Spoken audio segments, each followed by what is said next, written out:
கல்கி அவர்களின் காந்திமதியின் காதலன். சுவாமி, இந்த கட்டை கேட்கிறதே என்று வித்தியாசமாய் நினைக்க வேண்டாம். சுவாமியின் மனதில் சாந்தி ஏற்படவில்லை என்று இந்த ஜடத்துக்கு தோன்றுகிறது. ஒருவேளை இது தவறாயிருந்தாலும் இருக்கலாம். அப்படி ஏதாவது சுவாமி மனதில் இருந்தால் இந்த கட்டையிடம் சொல்ல யோசிக்க வேண்டாம் என்று பெரிய சுவாமியார் சின்ன சுவாமியாரிடம் சொன்னார்.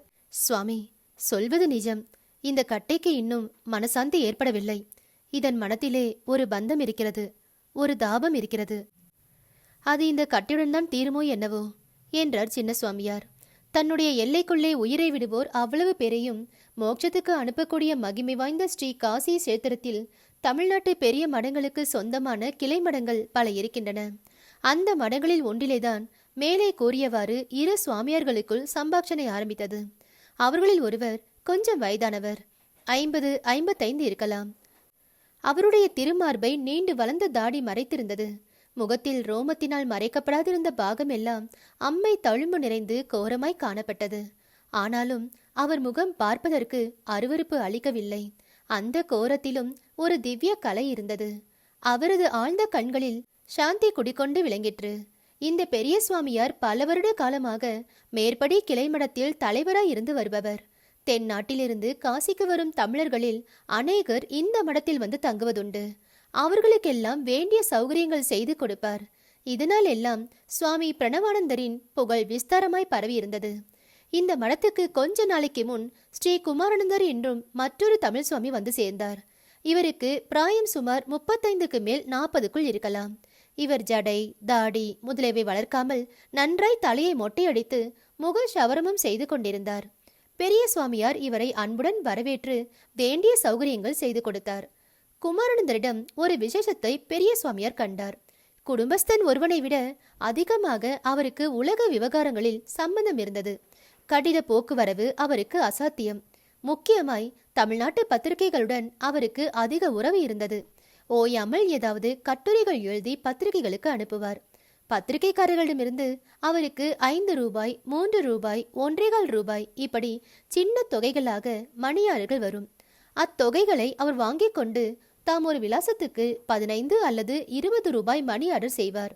ஒரு மாதத்தில் சரியானபடி மணி ஆர்டர்கள் வரவிட்டால் கோபம் வந்துவிடும். தமிழ் பத்திரிகை நடத்துவர்களை கண்டபடி திட்டுவார். இவற்றையெல்லாம் கவனித்துதான் பெரிய சுவாமியார் தலைப்பில் கண்டவாறு சம்பாஷணை துவக்கினார். அவர் மேலும் கூறியதாவது: எத்தனையோ பேர் தங்களுடைய மனக்கவலைகளை இந்த ஜடத்திடம் சொல்லியிருக்கிறார்கள். இந்த கட்டை அவர்களுக்கு தக்க உபதேசம் செய்து மனசாந்தி உண்டாக்கியிருக்கிறது. சுவாமியும் மனத்தில் இருப்பதை சொன்னால் அதை நிவர்த்திக்க முடியுமா என்று பார்க்கலாம். குமாரானந்தர் மௌன நிலையில் கலந்திருந்தார். எனவே பிராணவந்தார் மறுபடியும் கூறியதாவது: ஒருவேளை சுவாமிக்கு பூர்வாசிரமத்தில் குழந்தைகள் இருந்து எங்கேயாவது விட்டு வந்திருக்கிறதோ? அப்படி இருக்கும் பட்சத்தில் அதற்கு தக்க ஏற்பாடு செய்துவிடலாமே. குமாரானந்தர் இப்போது வாய் திறந்தார். அவர் சொன்னதாவது: சுவாமி ஊகித்தது பாதி வாஸ்தவம். ஒரு குழந்தை இருக்கிறது. ஆனால் அது இந்த ஜடத்தின் குழந்தை அல்ல, வேறொருவரின் குழந்தை.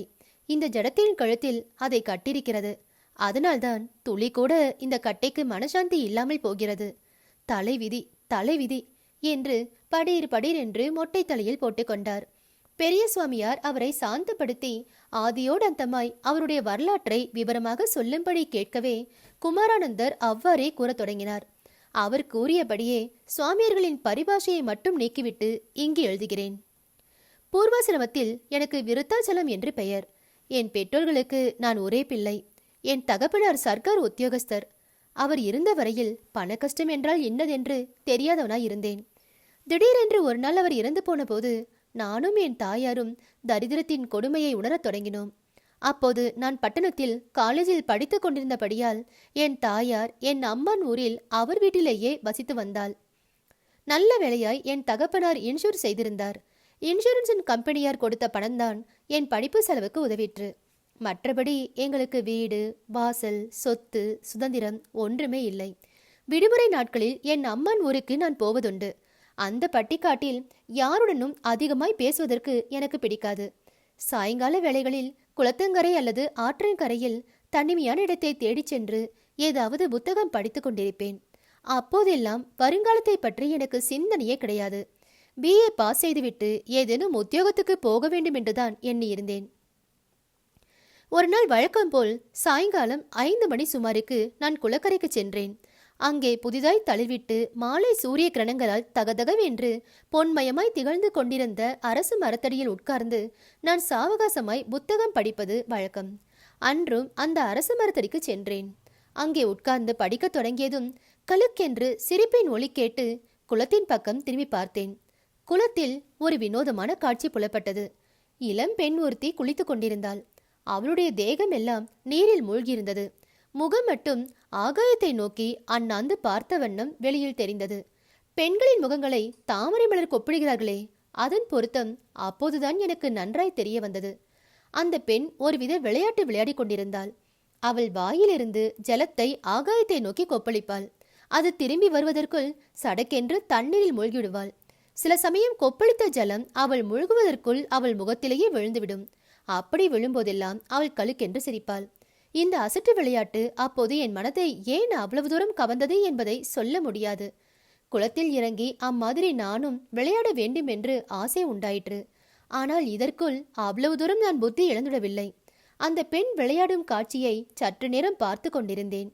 ஒரு முறை தற்செயலாய் அவள் கரைப்பக்கம் திரும்பிய போது என்னை பார்த்து விட்டாள். நான் அவள் விளையாட்டை கவனித்துக் கொண்டிருந்ததையும் அவள் அறிந்திருக்க வேண்டும். வெட்கம் தாங்க முடியாமல் தண்ணீரில் மூழ்கியவள் வெகு நேரம் எழுந்திருக்கவே இல்லை.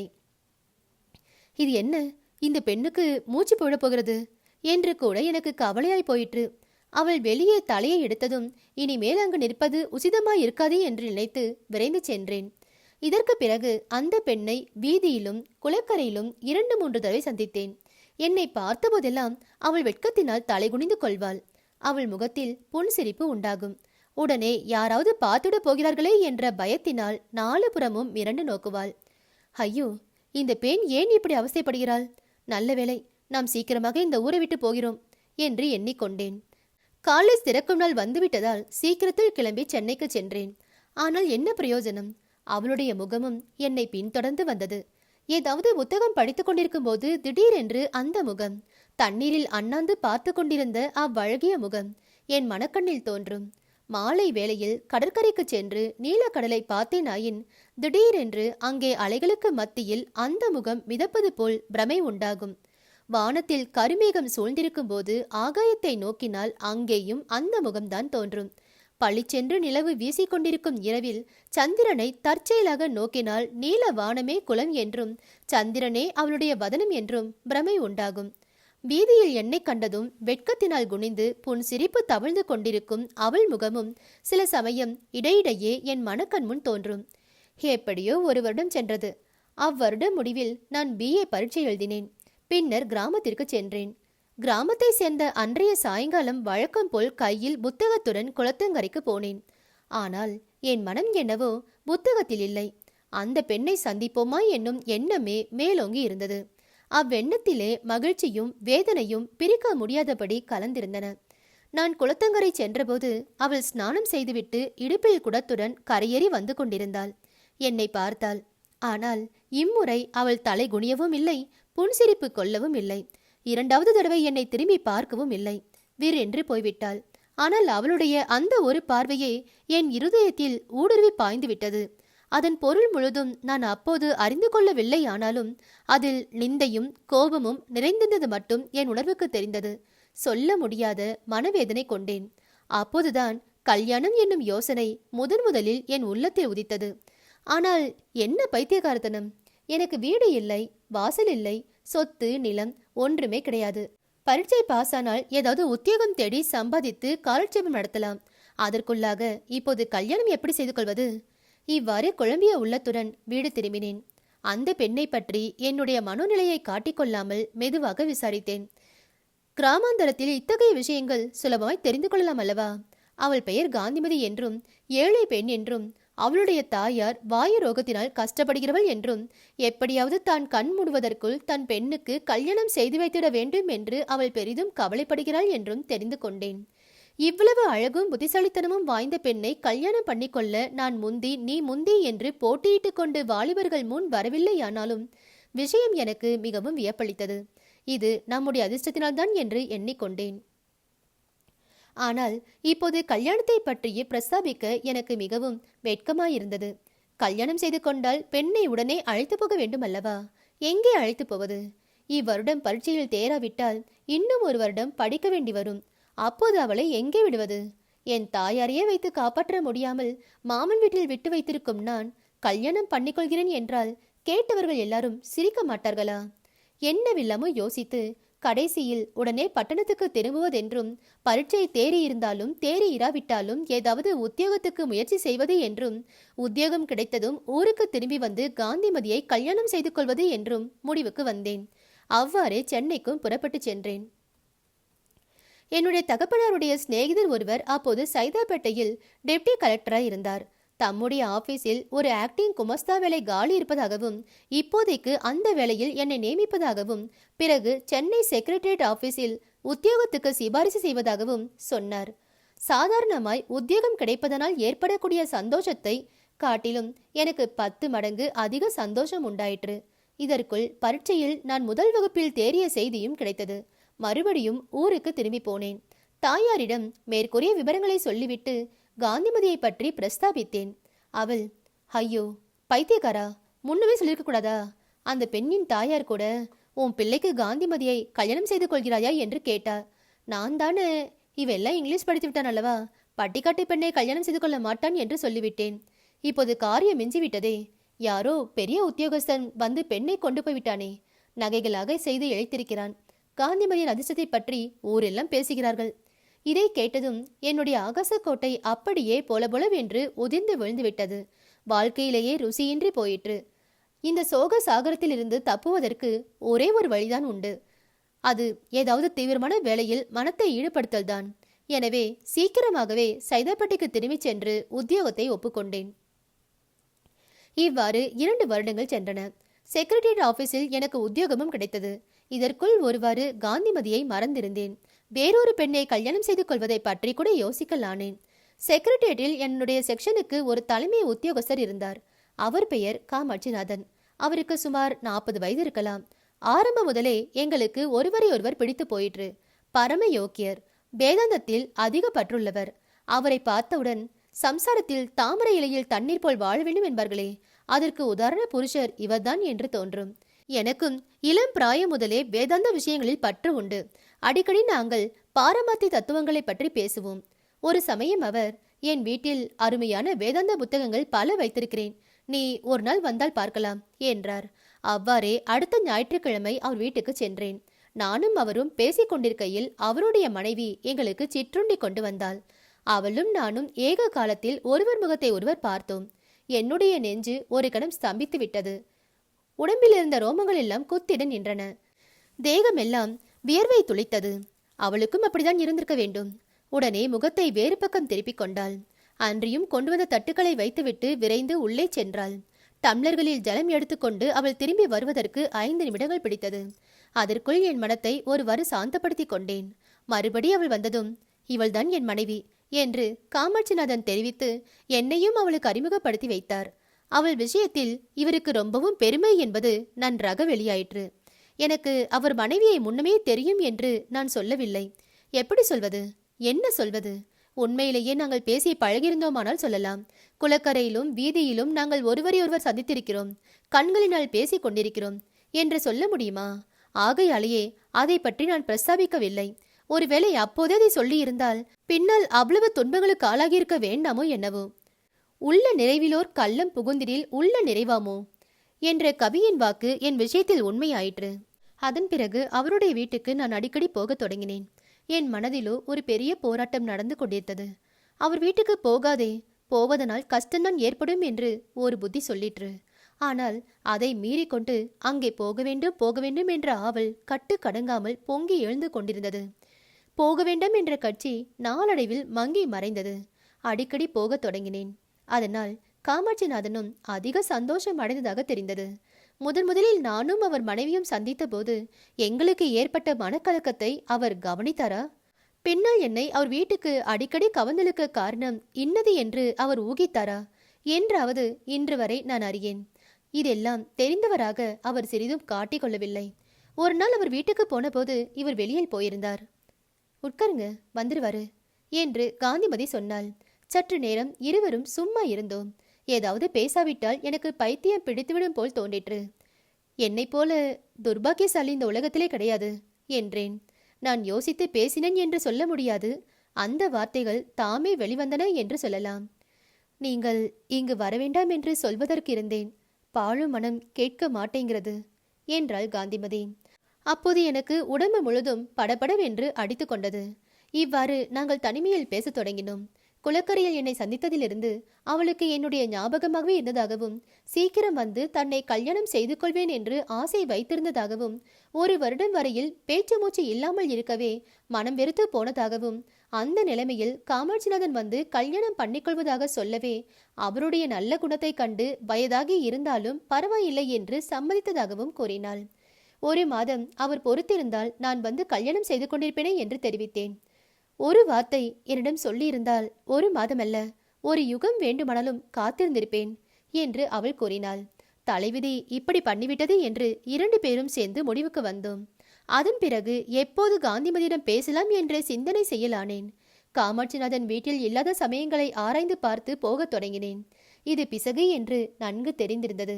ஆயினும் என்ன பயன்? ஒருவனுக்கு செங்குத்தான மலைப்பாறையில் கால் நழுவிடுகிறது, கீழே விழத் தொடங்குகிறான். அப்படியே போனால் இன்னும் சில நிமிடங்களில் கீழே அதுல பாதாளத்தை சேர வேண்டியதுதான் என்று அவனுக்கு நன்றாகவே தெரியும். ஆனால் அவன் தன்னை தடுத்து நிறுத்தி கொள்ள முடிவதில்லை. மலைச்சரிவில் விழுந்து கொண்டே இருக்கிறான். என்னுடைய நிலையும் அதுபோல்தான் இருந்தது. கடைசியாக இத்தகைய வாழ்க்கையை சகித்து கொண்டிருக்க முடியாது என்ற தீர்மானத்துக்கு வந்தோம். நாங்கள் இருவரும் ஒருவருக்கொருவராகவே படைக்கப்பட்டவர்கள் என்று கடவுள் முன்னிலையில் கல்யாணம் செய்து கொண்ட சதிபதிகளே என்றும் முடிவு செய்தோம்.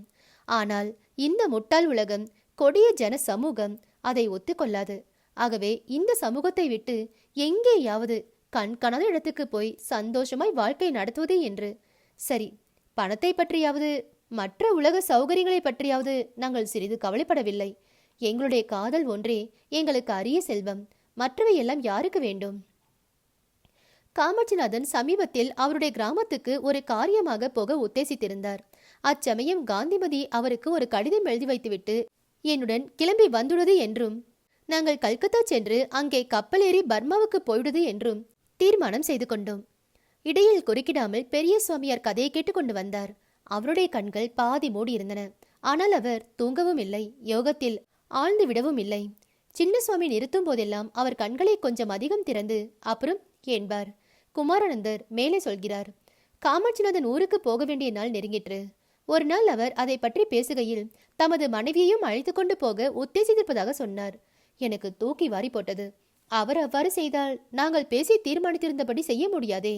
என்னுடைய மனக்கலக்கத்தை வெளியில் காட்டிக்கொள்ளாமல், போனால் எப்போது திரும்பி வருவீர்கள் என்று கேட்டேன். காரியமானதும் திரும்ப வேண்டியதுதான். 3 நாளைக்கு மேல் ஆகாது. 2-3 நாளைக்காக நான் ஏன் வர வேண்டும்? வீண் அலைச்சல் தானே. இங்கே இருந்து விடுகிறேன். எனக்கு ஆட்சேபனை இல்லை. உனக்கு தனியே இருக்க பயமில்லை என்றால் பேஷாக இரு. இப்படி லவலேசம் சந்தேகம் இல்லாத சாதுவை நாம் ஏமாற்ற போகிறோமே என்று ஒரு நிமிடம் எனக்கு பச்சாதாபம் உண்டாயிற்று. ஆனால் அடுத்த நிமிடத்தில், நான் என்ன இவரை ஏமாற்றுவது? இவரல்லவா என்னை மோசம் செய்தவர். இவரை யார் வந்து காந்திமதியை கல்யாணம் செய்து கொள்ள சொன்னது? தெய்வீகமான காதலினால் இருதய ஒற்றுமை பெற்ற எங்களுக்கு நடுவே இவரல்லவா சாபக்கேடாக வந்து சேர்ந்தார் என்று எண்ணி நெஞ்சை உறுதி செய்து கொண்டேன். குறிப்பிட்ட தினம் இரவு காமாட்சிநாதன் ஊருக்கு போனார். மறுநாள் காலையில் நான் காந்திமதியின் வீட்டுக்கு சென்று அவளை சந்தித்தேன். எங்களுடைய பயணத்தை பற்றி பேசி முடிவு செய்தோம். அதன்படி அன்று சாயங்காலம் காந்திமதி வீட்டிலிருந்து புறப்பட்டு நான் வசித்த அறைக்கு வந்துவிட வேண்டியது. அங்கிருந்து சேர்ந்தாற்போல் நாங்கள் ரயில்வே ஸ்டேஷனுக்கு போய் கல்கத்தாவுக்கு ரயில் ஏற வேண்டியது. காமாட்சிநாதன் செய்து போட்ட நகைகள் ஒன்றையும் அவள் எடுத்து வரக்கூடாது. அவற்றை இரும்பு பெட்டியில் வைத்து அத்துடன் ஒரு கடிதம் எழுதி வைக்க வேண்டியது. இரும்பு பெட்டி சாவி ஒன்று காமாட்சிநாதனிடம் இருப்பதால் அவர் வந்ததும் திறந்து பார்த்து கொள்வார். வீட்டில் ஒரு சமையற்காரியும் ஒரு வேலைக்கார பையனும் இருந்தார்கள். அவர்களிடம் காந்திமதி புரசவக்கத்தில் உள்ள ஒரு சிநேகிதின் வீட்டுக்கு போவதாகவும் திரும்புவதற்கு 2-3 நாள் ஆகலாம் என்று சொல்லிவிட்டு வர வேண்டியது. இந்த ஏற்பாடுகள் பேசி முடித்ததும் காந்திமதி ஒரு கடிதம் எழுதி காட்டினாள். அதில் அவள் தன்னிடம் காட்டிய விசுவாசத்திற்கும் தனக்கும் செய்த நன்மைகளுக்கும் மிகவும் நன்றியுடையவளாய் இருப்பதாகவும், ஆனால் அதற்கெல்லாம் தான் பாத்திரமானவள் அல்ல என்று கல்யாணத்திற்கு முன்பே தன்னுடைய இருதயத்தை ஒருவருக்கு பறிகொடுத்து விட்டதாகவும், விதிவசத்தால் அவரை மறுபடி சந்தித்ததாகவும், அவரை பிரிந்து தன்னால் உயிர் வாழ முடியாது என்று அறிந்து அவருடன் போவதாகவும், தன்னை மன்னித்து மறந்துவிட வேண்டும் என்றும் எழுதியிருந்தார். அன்று சாயங்காலம் நான் பிரயாணத்துக்கு எல்லா ஏற்பாடுகளும் செய்துவிட்டு காந்திமதியின் வரவை ஆவலுடன் எதிர்பார்த்து உட்கார்ந்திருந்தேன். நேரம் ஆக ஆக என் நெஞ்சு துடிப்பு அதிகமாயிற்று. ஒருவேளை வராமல் இருந்துடுவாளோ என்று எண்ணிய போது இருதயத்தில் சம்மட்டியால் அடித்தது போன்ற வேதனை ஏற்பட்டது. சுவாமி, தங்களிடம் உள்ளது உள்ளபடி சொல்வதாக சங்கல்பம் செய்து கொண்டேன் அல்லவா? அந்த இருதய வேதனையில் ஒரு சந்தோஷம் இருந்தது என்பதையும் சொல்லிவிடுகிறேன். உண்மை என்னவென்றால் நான் கோழையாகிவிட்டேன். அபாயங்கள் நிறைந்த கரைக்காணாத சமுத்திரத்தில் பிரயாணம் செய்வதற்காக ஒருவன் தயாராகிறான். ஆனால் பிரயாணம் புறப்பட வேண்டிய சமயத்தில் ஏதாவது ஒரு தடை வந்து குறுக்கிடாதா? அதை சாக்காக வைத்துக்கொண்டு கிளம்பாமல் இருந்துவிடலாமே என்று அவனுக்கு தோன்றியது. என்னுடைய மனநிலை அப்படித்தான் இருந்தது. ஆனால் அதை நானே அப்போது தெளிவாக உணரவில்லை. வாசலில் வண்டி வந்து நின்று காந்திமதி மாடிப்படி ஏறி என்னுடைய அறைக்குள் வந்தபோது என்னுடைய இருதய நிலை எப்படி இருந்தது என்பதை என்னாலேயே விவரிக்க முடியாது. அதில் அதிகமாயிருந்தது இன்பமா துன்பமா என்று எனக்கே தெரியவில்லை. அவள் வந்ததும் இன்னின்ன சொல்லி இவ்விதமாக வரவேற்க வேண்டும் என்றெல்லாம் மனதில் எண்ணி இருந்தேன். ஆனால் அதெல்லாம் இப்போது அடியோடு மறந்து போயிற்று. ஒரு வார்த்தை கூட வரவில்லை. அவளுடைய கரங்களை பிடித்து உட்கார வைத்தேன். அப்போது அவளுடைய தேகமெல்லாம் நடுங்குவதை அறிந்தேன். என் மனதில் மற்ற உணர்ச்சியெல்லாம் போய் பரிதாப உணர்ச்சி பொங்கி எழுந்தது. இதோ பாரு காந்தி, உன் உடம்பு நடுங்குது. உன் மனத்துல கொஞ்சமாவது தயக்கம் இருந்தா நாம இந்த காரியம் செய்ய வேண்டாம். தயக்கம் இருந்தால் வருவேனா? நீங்கள் என்னை கட்டாயப்படுத்தினீர்களா? என் மனப்பூர்வமான விருப்பத்தினாலேயே வருகிறேன். அது வாஸ்தவம்தான். ஆனாலும் என்னுடைய சுயநலத்துக்காக உன்னை துன்பத்துக்குள்ளாக்கிறேனோன்னு மனம் தவிக்குது. உனக்கு வீடு, வாசல், செல்வம், சௌக்கியம் எல்லாம் அவர் அளித்திருக்கிறார். நானும் இவை ஒன்றும் உனக்கு தர முடியாது. அதனாலே தான் நான் அவரை விட்டு செல்வது அவசியம். அவர் எனக்கு எல்லாம் அளித்திருக்கிறார்.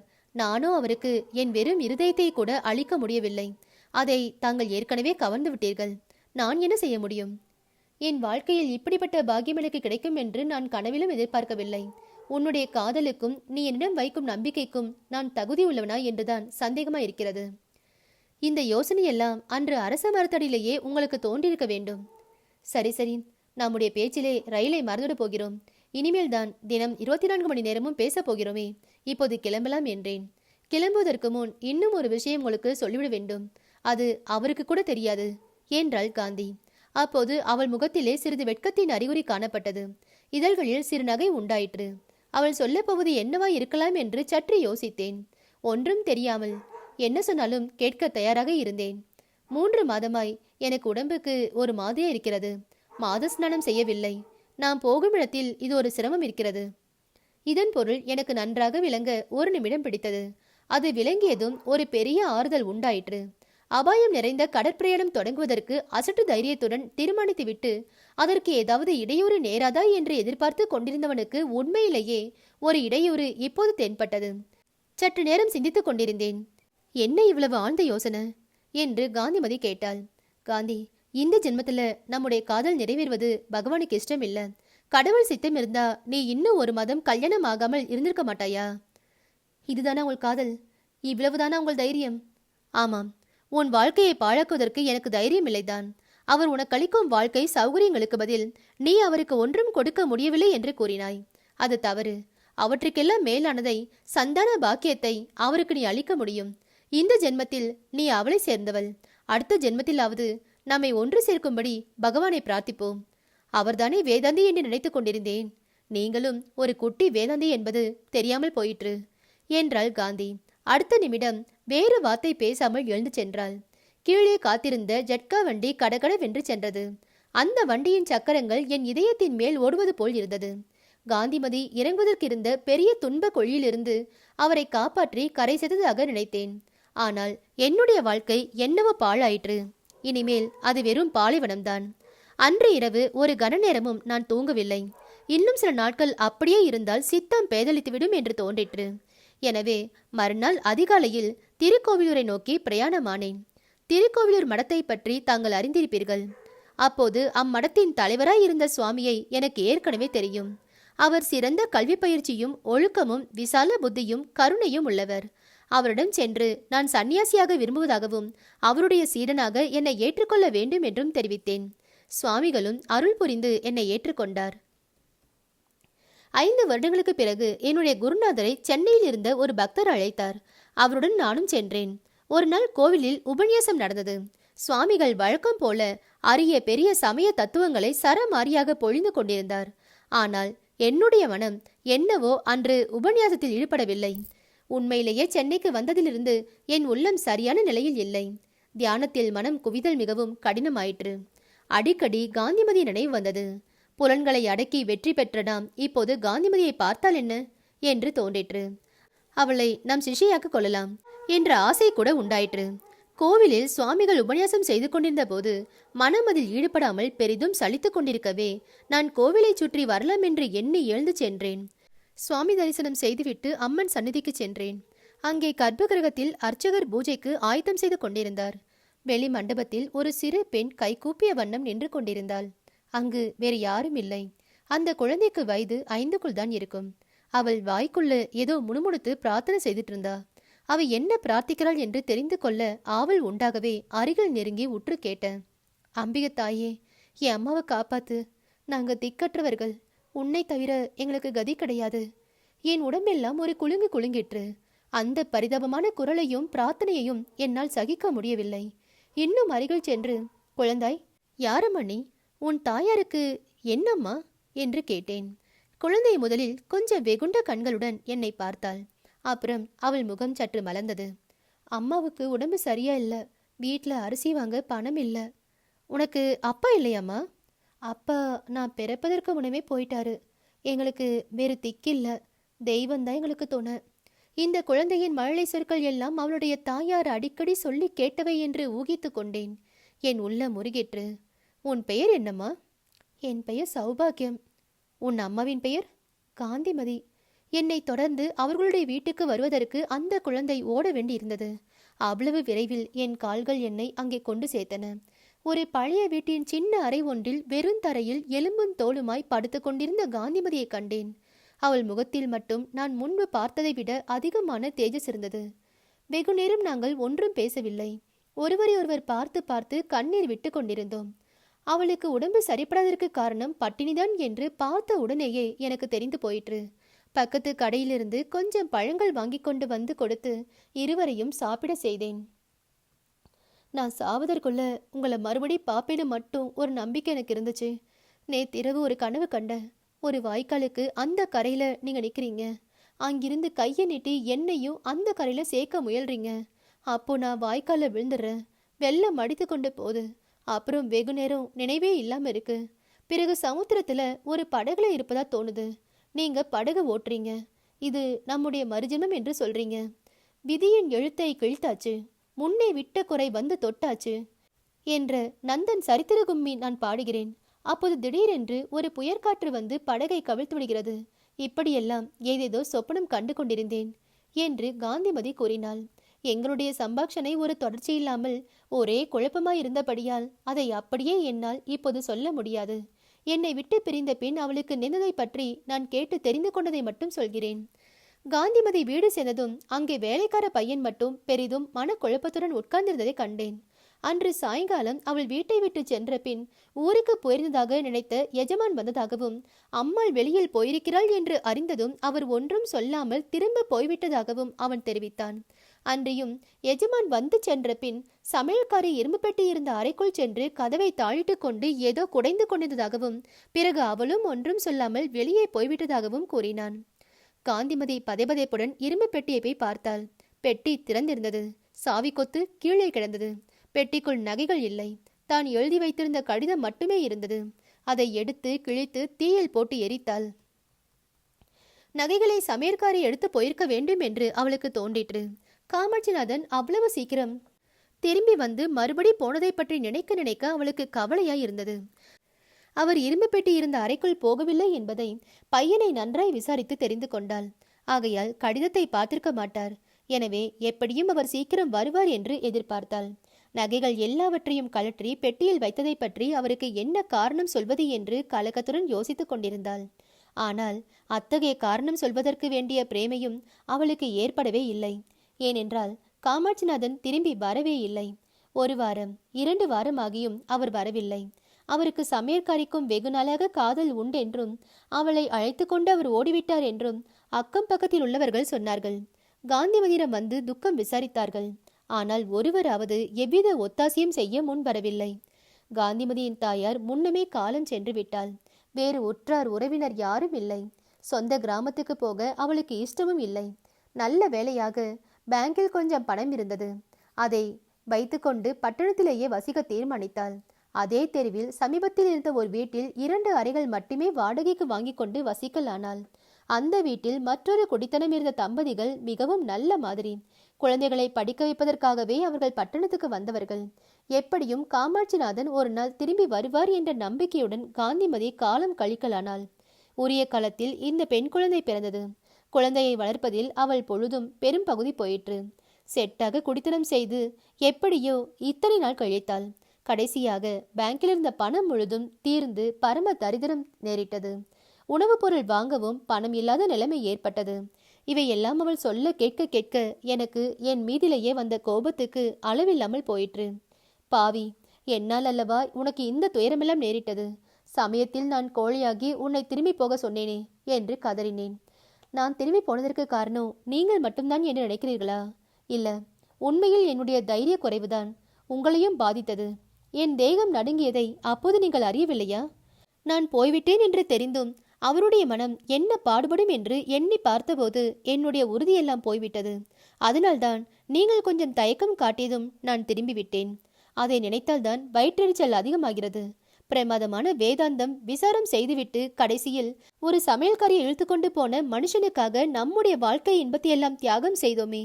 நீ இப்படி பட்டினி கிடந்து எலும்பும் தோளுமாகும்படி ஆயிற்றே. இந்த கண்கள் என்ன பாவம் செய்தன என்று சொல்லி முகத்தில் அடித்து கொண்டேன்.